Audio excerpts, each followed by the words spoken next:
I've done a few FreeBSD Myths video over the years, and it's got easier as the time goes on, and the myths have got fewer and fewer, but there are one or two still persisting. So in this video, I'll be looking at FreeBSD Myths for 2025. Good grief, are we there already?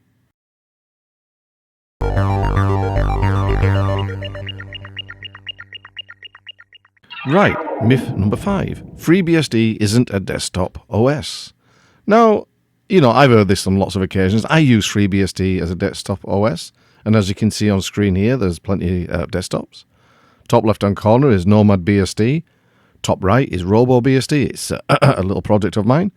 FreeBSD on the bottom left and GhostBSD on the bottom right. And they are all based upon FreeBSD. They might have a different name, GhostBSD and NomadBSD, but the very core of them, including RoboBSD, is FreeBSD.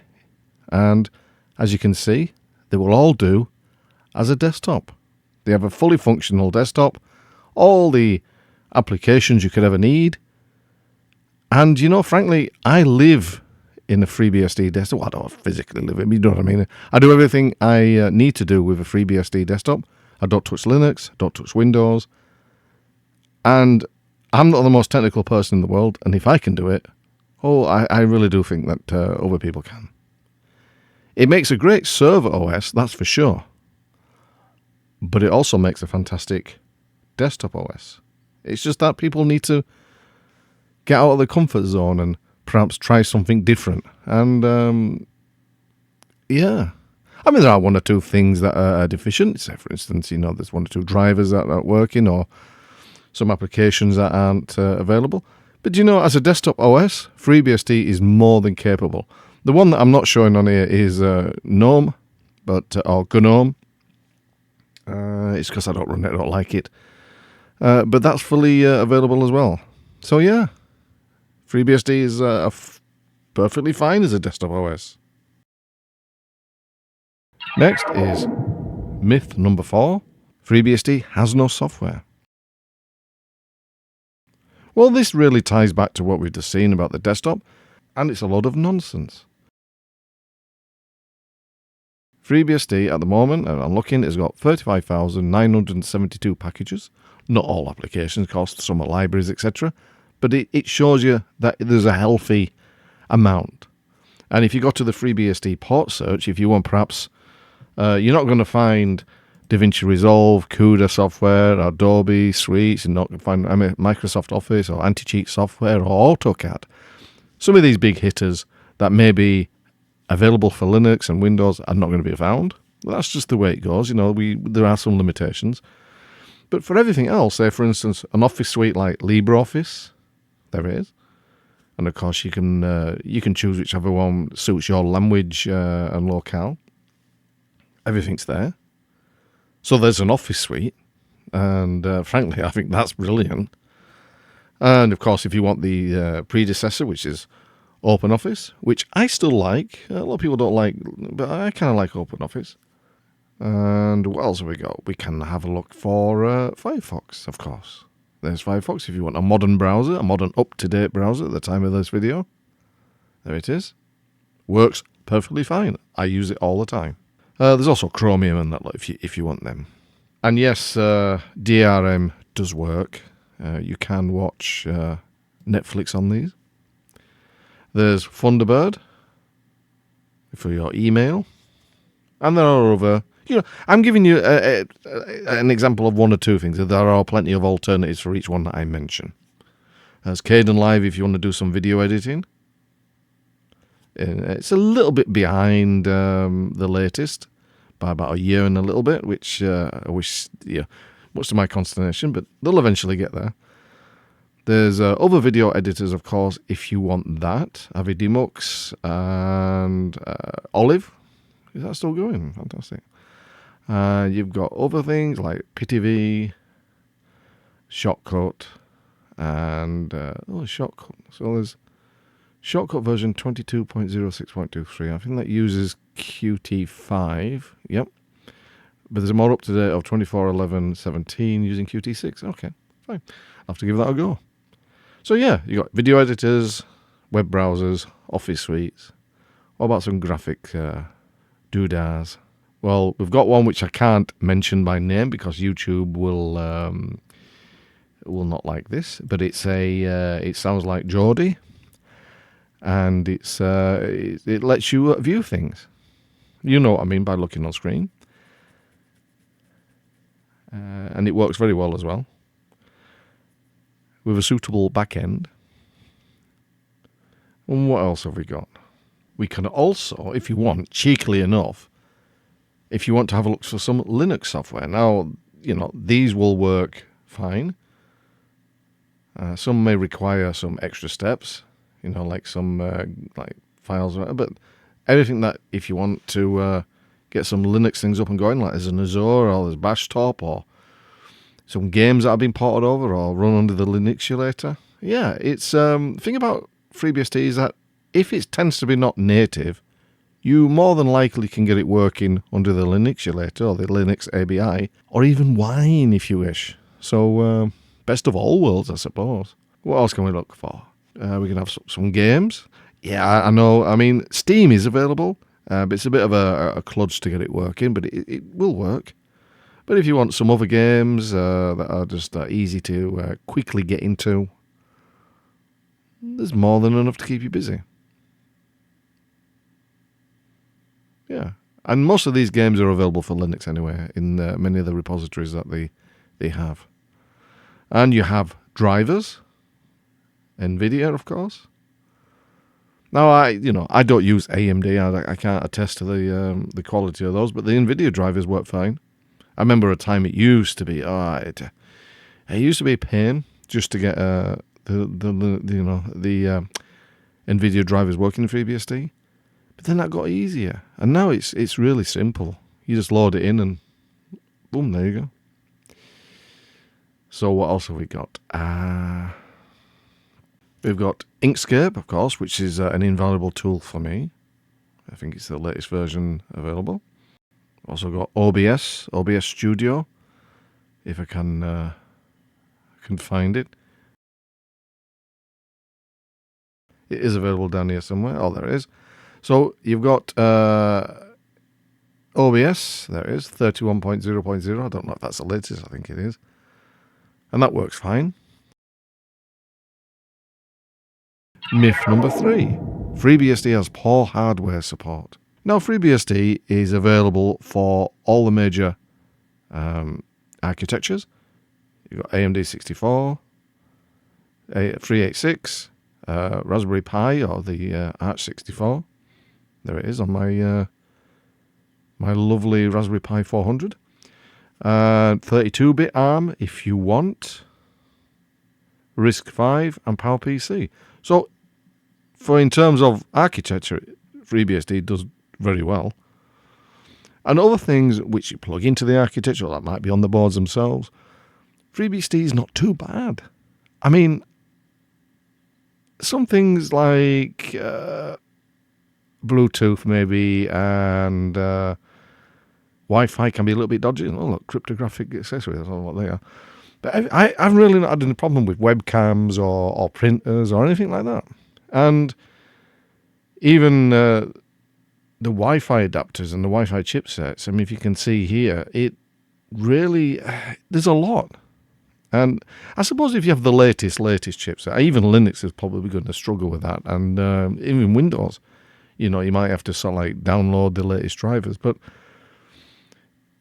if you don't go too brand new, so it's practically, you can still feel the heat from being manufactured. If it's not brand new, and it's been tried and tested out there for about a year or two, I think you should have no problem with hardware being supported.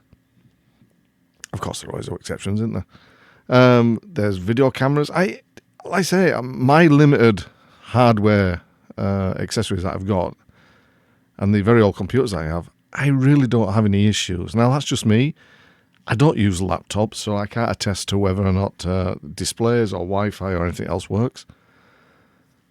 But the only way to try it is to try it and perhaps buy workarounds for something that's not supported. I know that's not the best of answers, but I mean, when it comes to it, I mean, FreeBSD is not really that badly supported. It's lacking in some things, but other things, not bad. And also, they are trying. And it's like an ever-shifting goalpost. It's, the target keeps running off into the distance when you think you're catching up to it. But they will get there. And the FreeBSD Foundation is sponsoring a lot of desktop-orientated things. Right, myth number 2, no one uses FreeBSD. Who is using FreeBSD? Now, this is the FreeBSD Foundation page, where it lists a lot of the big companies using FreeBSD, and it says probably a lot more people than you think. FreeBSD is everywhere. In fact, there's a good chance you're using it, at least some code derived from FreeBSD in your everyday life. If you stream movies via Netflix, chat with friends on WhatsApp, or play the latest PlayStation 4 games, I think that's also PlayStation 3 and 5 now, you're already using FreeBSD. That's only the beginning, though. Take a look at just some of the companies and applications using FreeBSD, and there's the list. You've got some very large and heavy hitters there, and there are others that are not listed here. So some very large, multi-billion-dollar companies using FreeBSD. And if you go to the donors page where, I don't know if these are exactly using FreeBSD, so I think most of them will, but they're big donors to FreeBSD, so they believe in it enough to hand over the money, which, in this day and age, it means a lot. So far in 2025, we've had these. For 2024, we had the Silicon Valley Community Foundation, NetApp, AMD, ARM, Netflix, Quantum Leap, Sam Beckett. I don't think it's that Quantum Leap. And then other big names. They've all donated kindly to the FreeBSD Foundation. And here is a list of some other companies or organizations which weren't on that other list. So you got Yandex, Weyerhaeuser, good grief, I'm not very good at naming that. PricewaterhouseCoopers, PwC. You got Kazakh Telecom, Dell, Quest, Amit, Tata Communications, BBVA, and Unisys. And also millions of individual users around the world. Myth number 1. FreeBSD is only for nerds and techies. How good. I've heard this on lots of occasions. There's some truth to it, of course. FreeBSD, as you can see here, can seem a little bit daunting if you're a new user, say, for instance, coming over from Windows. If you let's call this scrolling text, it's very unusual. It's not user-friendly, and people forget that old 8-bit computers used to look like that when you start them up, and we managed fine with them. But FreeBSD might seem scary to Windows users, but maybe not so much from a Linux user coming over from this. So you kind of had exposure to the Unix-like environment, in which case FreeBSD won't be that scary. And even if you thought FreeBSD was scary anyway, especially if you come over from Windows, you've got GhostBSD. Now, GhostBSD is FreeBSD in a nutshell, but with a nice pre-made desktop, and it starts up and everything's done for you. And that's as friendly as any Linux distribution that I've seen. Again, hardware-wise, perhaps you have to pick and choose more tested things. But it will do the job. And here we have FreeBSD anywhere. You can see on an XFCE desktop. Once everything's set up, it's as usable as GhostBSD, which in turn is as usable as Linux. So FreeBSD isn't just for nerds and geeks. It can be, but it also become for the ordinary user if one thing's are set up. And I recently did a video where I said, GhostBSD is suitable for granny, and I stand by that. It is. And even FreeBSD, once it's set up, can be given to someone perhaps not with the greatest technological background. And as long as you can get to the odd occasion where something happens and they don't know how to solve it. But in general, if they're doing some browsing, they're doing their homework, they're doing some office work, FreeBSD and GhostBSD and all the other ones that are derived are more than capable. And it's not just for techies, it's for ordinary users. And I think the misconception that it's just for servers goes hand in hand with that it's just for techies and nerds. It can be for the desktop, and it can be for ordinary users. We were all capable in the 1980s and 90s when you had 8-bit computers. People managed then, even managing, like computers where you had to load in MS-DOS to get things going, or long before everything was already set up, people managed. So anyway, I just thought I'd put this video together to whatever remaining myths are available for FreeBSD. And it comes from a perspective that I use FreeBSD. I live with FreeBSD. I live in it. I have to do that because if I'm running a channel promoting FreeBSD, I will be extremely hypocritical if I used something else to either do the videos on, to actually organize it with, etc. If I used another system to operate the webcam or the scanner or whatever it is that I need doing. If I'm doing that and I'm only loading up FreeBSD via a virtual machine or have it on a little spare machine that I only fire up once a week, I've got no right to be running a channel, basically telling everyone else that FreeBSD is great. So I live in FreeBSD. I don't think that's for everybody, but for me it is. And that experience tells me on a day-to-day basis that FreeBSD is ready for the desktop, has got lots of software, hasn't really got that much of an issue with hardware, not the hardware that I've got anyway.